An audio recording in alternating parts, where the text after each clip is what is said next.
Purnama ketiga, tubuhku masih terasa lemas,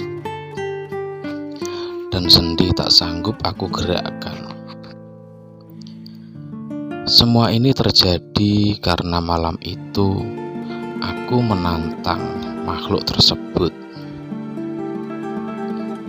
Perkenalkan, namaku Barada, biasa dipanggil Bara. Inilah kisahku berawal. Semula ketika aku pulang dari perantauan, 2 tahun sudah aku merantau di Sumatera, dan aku memutuskan untuk pulang ke tanah kelahiranku di kota B di Jawa Timur. Dalam perjalanan pulang, aku melalui jalur darat. Terasa biasa saja dan tidak ada keanehan. Sesampainya di terminal kota B, aku turun dari bis dan naik ojek menuju desaku. Karena desaku masih lumayan jauh, menyusuri jalan kampung sempit dan agak menanjak. Tidak ada angkutan umum yang lewat menuju kampungku. Memang agak terpencil, namun suasana desaku masih alami. Banyak pohon besar yang berdiri gagah.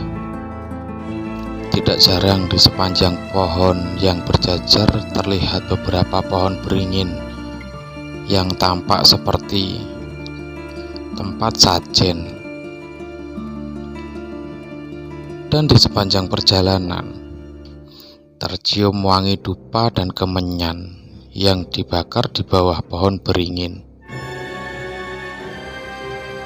Sudah menjadi rahasia umum soal mitos keangkeran salah satu danau atau telaga di dekat pohon beringin tersebut, yang letaknya hanya 100 meter dari desaku. 20 menit perjalanan naik ojek, akhirnya sampai juga aku di rumah. Tapi ada yang aneh. Suasana desa yang tampak tidak seramai dulu, sekarang terasa berubah. Rumah penduduk banyak yang tutup, padahal ini baru pukul 5 sore. Assalamualaikum.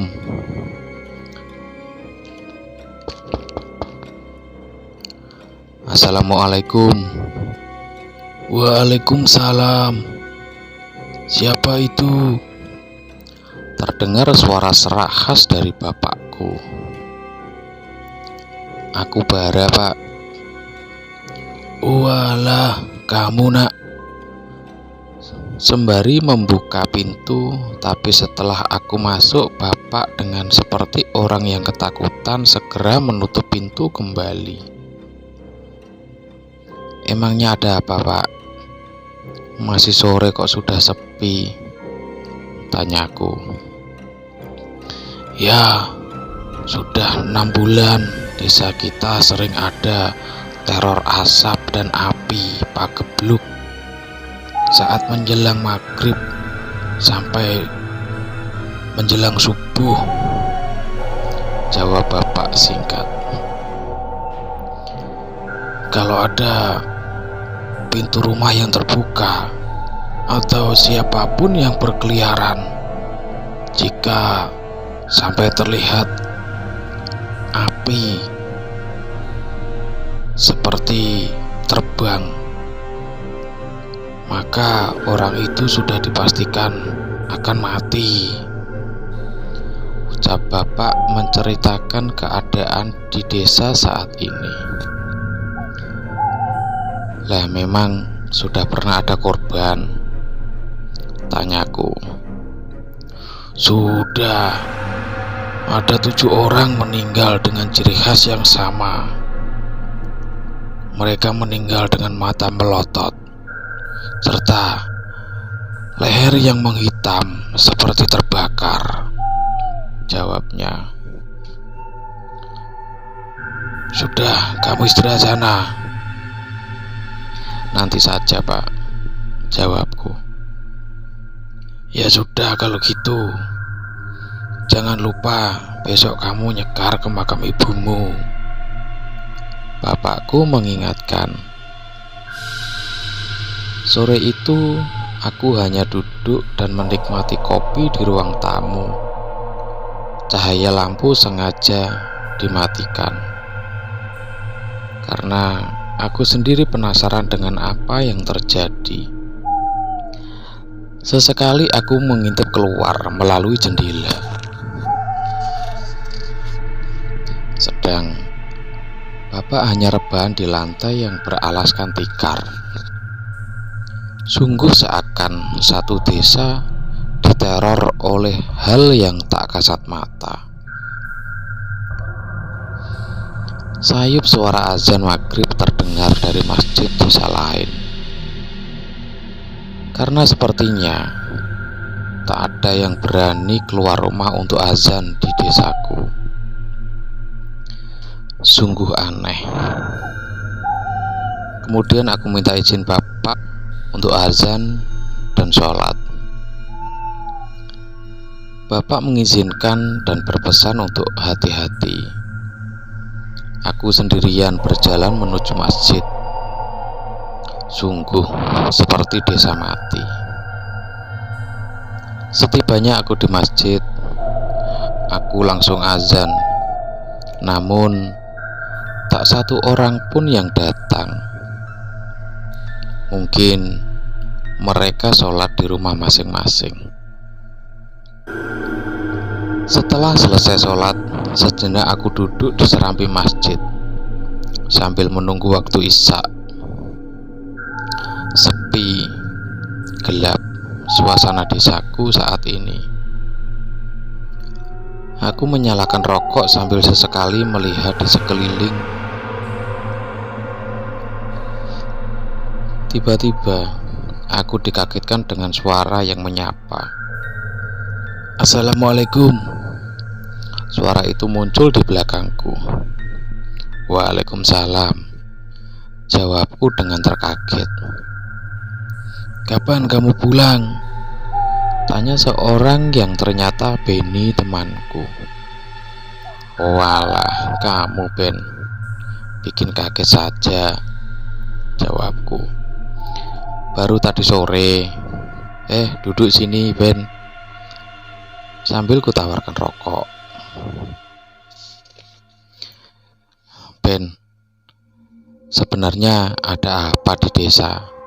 Tanyaku. Kata orang sih Pak Gebluk, tapi setauku ini karena kesalahan orang kampung yang kemarin 6 bulan yang lalu menebang pohon punden. Oh gitu ya. Emang pohon itu masih sering didatangi orang? Tanyaku. Semenjak ada yang melarang untuk didatangi dan mau diratakan oleh warga desa, sampai sekarang tidak satu pun ada yang datang, jawab Benny. Selepas sholat isya, aku dan Benny berjalan pulang. Kebetulan rumah kami dekat. Namun di tengah perjalanan, sesekali terdengar suara kemeretak api terbakar dan tercium aroma gosong asap pembakaran. Tiba-tiba Benny berhenti mendadak dan jongkok. Dia menyuruhku mengikutinya tanpa berbicara sepatah kata pun. Samar terlihat seakan di depan kami ada kepulan asap yang lambat merayap. Seakan asap itu berjalan merayap di atas tanah. Kemudian asap tersebut melayang naik dan tiba-tiba dari kepulan asap tersebut muncul kobaran api yang menyala. Tak lama kemudian, api itu melesat ke arah di mana pohon beringin dekat punden itu berada. Aku dan Benny bergegas mengikutinya.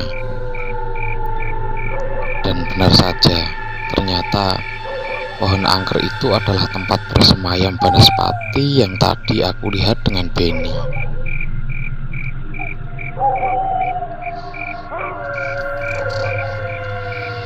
Api itu berkobar mengitari pohon besar tersebut. Aku dan Benny hanya terdiam dan memandang api itu sambil tiarap di balik semak-semak. Tak berselang lama, api yang dari tadi berkobar perlahan mengecil dan berubah menjadi kepulan asap serta menghilang. Ben, apa itu makhluk yang meneror desa kita? Tanyaku dengan suara berbisik. Iya, betul. Aku sudah 3 kali memergoki dan berniat mengikutinya dari kemarin, jawabnya. Terus, apa yang harus kita lakukan? Tanyaku lagi. Nanti kita pikirkan. Sekarang kita pulang saja dulu, ucap Benny temanku. Perlahan kami beranjak dari semak-semak dan berniat untuk pulang. Setelah kami kira sudah agak jauh, aku dan Benny segera berdiri dan berjalan pulang. Namun tiba-tiba sosok api itu berkobar semakin membesar di depan, arah di mana jalan ke desa kami. Didera rasa takut, aku perlahan menunduk dan tiarap ke tanah. Akan tetapi temanku Benny justru malah berlari entah kemana arahnya. Mungkin karena ketakutan. Tak berselang lama sosok Banaspati itu berkelebat terbang, melesat ke arah Benny berlari. Sekejap, sosok api itu sudah tak terlihat dari pandanganku. Kemudian secepatnya aku berlari menuju desa dan pulang ke rumah. Nafasku tersengal-sengal, serasa mau putus. Keringat membasahi bajuku. Kenapa kamu, Bara? Tanya bapakku khawatir. Ada Banaspati, jawabku singkat sambil mengatur nafas. Cepat, kamu guyur tubuhmu dengan air sana, kata bapakku. Segeralah aku mandi dan ganti baju. Aku dan bapak hanya terdiam, duduk di lantai beralaskan tikar. Hanya gelap dan sunyi suasana malam ini. Tak terasa pagi sudah menjelang. Namun, mataku tak kunjung bisa dipejamkan. Waktu menunjukkan pukul 6 pagi. Aku segera mandi dan berniat ziarah ke makam ibuku. Baru beberapa menit aku keluar dari kamar mandi. Sudah ada berita yang diumumkan di masjid bahwa temanku Benny ditemukan meninggal dunia di semak-semak dekat ladang jagung. Betapa kaget aku dibuatnya. Berarti Benny sudah jadi korban Banaspati semalam, batinku. Segeralah aku beranjak ke rumah duka. Sesampainya di rumah Benny, aku melihat jenazahnya terlihat kulit Benny melepuh seperti terbakar. Matanya melotot, seakan Benny melihat sesuatu yang sangat mengerikan. Tak berselang lama, jenazah Benny segera dimakamkan. Aku pun ikut mengiring jenazahnya sekalian ziarah ke makam ibuku. Malam pun menjelang. Aku berniat untuk menghentikan teror sosok Banaspati itu. Pukul 8 malam, aku mendatangi pohon beringin besar itu sendirian untuk menunggu keluarnya makhluk gaib itu. Sesekali aku berkeliling di sekitar pohon beringin dan masuk semak-semak dekat telaga angker itu. Setengah jam aku berputar, sampai juga aku di mana ada bekas tempat menaruh sajen. Kemudian aku duduk di atasnya sembari menyalakan rokok. Baru saja aku menyalakan korek, tiba-tiba pohon di samping saya menyala api dengan cepat dan semakin membesar. Kaget aku dibuatnya. Segera aku berdiri dan memandangi api yang menyala itu. Namun dengan sekejap api itu padam. Aku yang sedari tadi berdiri sembari mengatur nafas, bingung dibuatnya. Tak hanya diam, aku berjalan mencari kemana api itu akan muncul lagi. Belum jauh aku melangkah, tiba-tiba sosok Banaspati kembali muncul di depanku dengan berwujud api yang menyala kecil. Namun dengan cepat api tersebut melayang ke arahku. Aku pun berlari ke arah telaga angker dan segera aku ceburkan tubuhku. Sosok Banaspati terus melayang mengitari telaga itu. Teringat temanku Benny, aku memberanikan diri naik ke pinggiran telaga. Aku teriaki sosok itu. Aku panggil dengan sebutan Banaspati. Secepat kilat, api itu menyambar tubuhku. Terasa sangat panas, namun ku tahan sekuatnya. Dan sebisanya aku bawa sosok api itu masuk ke dalam telaga. Namun makhluk itu tidak bisa padam. Akan tetapi dengan cepat melesat pergi dari telaga itu. Dan entah kemana, aku tidak mengetahuinya. Karena malam itu tubuhku terasa lemas. Aku mencoba naik ke pinggiran telaga dan duduk bersender di pohon beringin besar itu. Dan dengan sekejap aku sudah tidak tahu lagi apa yang terjadi. Hingga aku terbangun sudah berada di rumahku, dan seluruh tubuhku kaku, tidak bisa digerakkan, dan terasa sangat panas. Dan hingga saat ini sudah purnama ketiga. Itu artinya sudah 3 bulan tubuhku masih terasa lemas, dan sendi tak sanggup aku gerakkan. Ini terjadi karena malam itu aku menantang sosok Banaspati tanpa kemampuan apapun. Namun semenjak malam itu, makhluk tersebut sudah tidak lagi muncul meneror desa lagi. Entah kenapa aku sendiri tidak mengetahuinya. Sekian kisah pengalaman mistis bertemu dengan sosok Banaspati. Terima kasih. Wassalamualaikum warahmatullahi wabarakatuh.